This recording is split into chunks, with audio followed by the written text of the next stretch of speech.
All right, so hey everybody, Spideyco64 back here again, and well, it's been a while since I've done one of these reviews, 1/64 scale NASCAR diecast, and the reason for it is just, well, I mean, I've been spending my money on important things. I haven't really gotten the chance to buy anything, to buy diecasts and all that sort of stuff. There are some trucks that I'm still behind on, and there's a big shipment coming of new cars from 2023, some race winning cars. So I think maybe this is a good time to start things up again, but it might be really coming out slow. I might be really honest when I say that. But yeah, though, this is actually one that I had for a while. I did film a review of it. I just did not like the way that review came out. So that's why I scrapped it. And now I'm getting the chance to do it again. So what we got here is, this is a very cool one. Matty DiBenedetto, number 25, Rackley Roofing Talladega win from the 2022 season. And as of course you can see, nothing really too special with the box. Of course, it says 2022 season NASCAR Cup or NASCAR Camping World Truck Series, H's 4+. Rackley War. You got Matty D's name right there. Weird how some of the other ones don't have that. Some just have the team logo, 1/64 scale, and all the rest of the stuff on the side. Nothing too special, but yes, Matty DiBenedetto.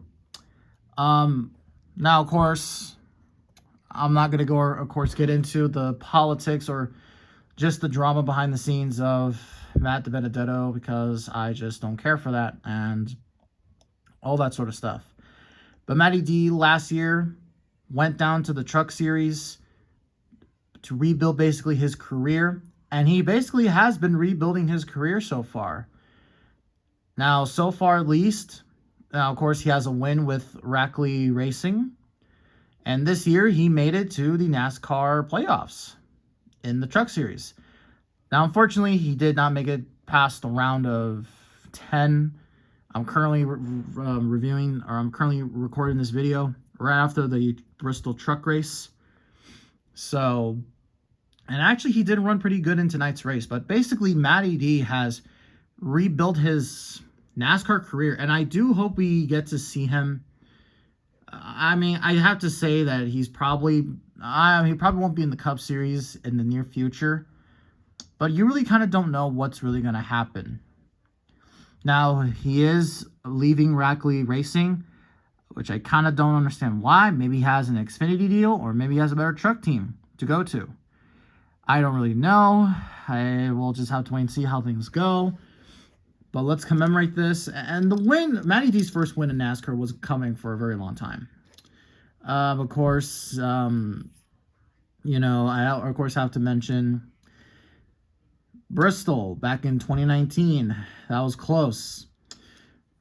Really sucked. And then 2020, Talladega. And then 2021, Talladega. Wow, Talladega. Wow, that's interesting right there.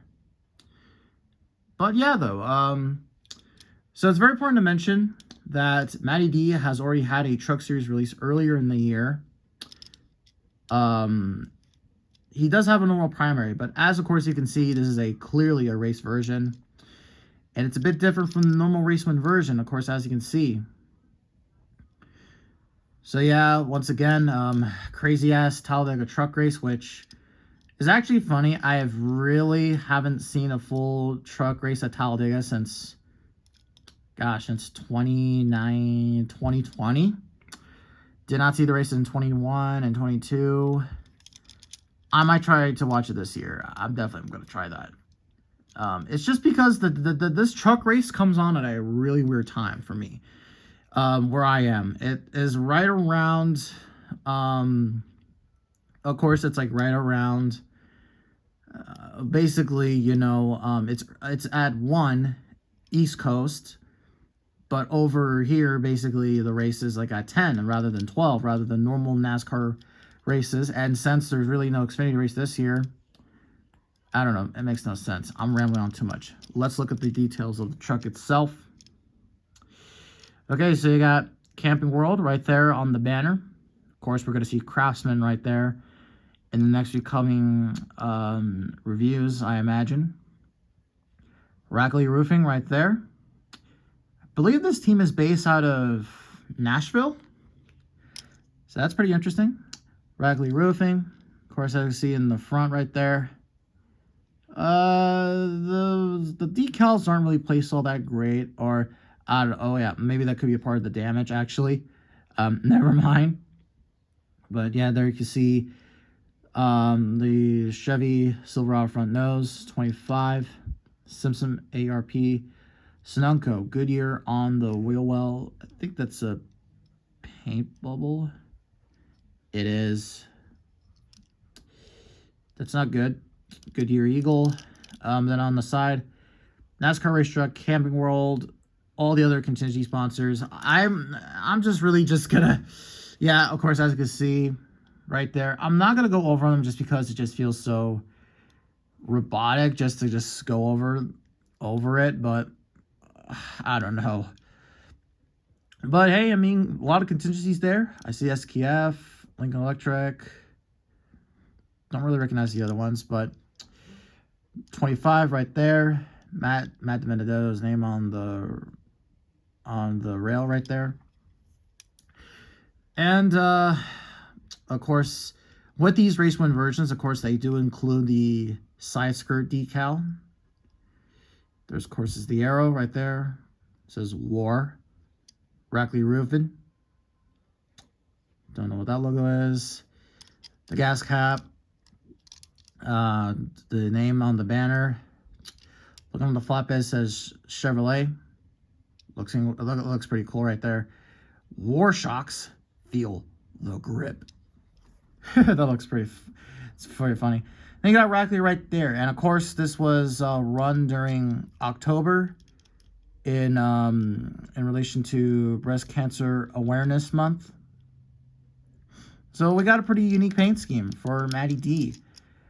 So, of course, now it's time to go over the race win damage. So, the front end, of course, as you can see, bent up to hell. Now, I did not watch this race, but I do know that this race, well, was one of very controversial fashion. A lot of people were, thinking Brett Holmes won it. And I haven't seen it, but I gotta be honest, it really looks like... I did not see the full race itself, but I did see that finish, and it really looked like Brett Holmes actually did win, but they didn't allow it, so I don't know what's that all about. But on the side, it doesn't look too badly damaged. Well, okay, down here it does. So yeah, there's that. So there you go.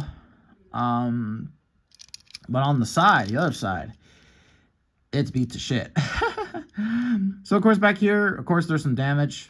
And one thing I really do like is, while they can't, bend up these 164 scales, because I think that would just be really expensive. And, I mean, they only do this for the 124.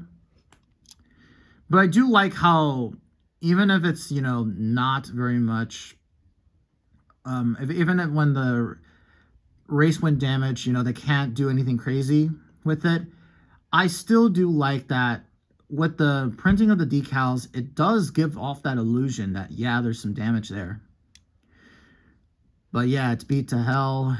Yeah, Matty D won a crazy-ass truck race.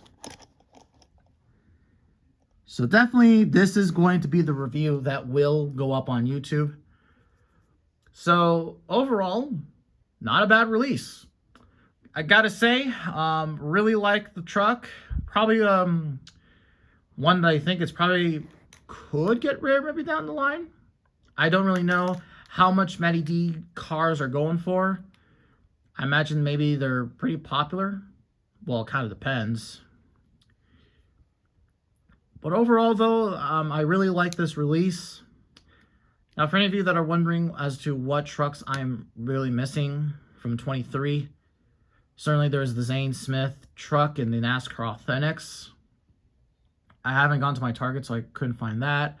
There was also, I know, Kyle Busch, Yahoo truck, Logano's Planet Fitness truck, Ben Rhodes truck as well, and I think there's also a Time Majeski one. So that's pretty cool. And there's some 23 coming out as well. There's Chase Elliott and also Kyle Busch. So that should be interesting as well. But there also is some Xfinity cars I haven't gotten yet. Most of them are JRM. One of those cars is going to be racing pretty soon. Dale Jr.'s Bass Pro Shops car. Not this weekend. So yeah. So that's it, guys. Thank you all for watching. And we'll see you all in the next review. See y'all later.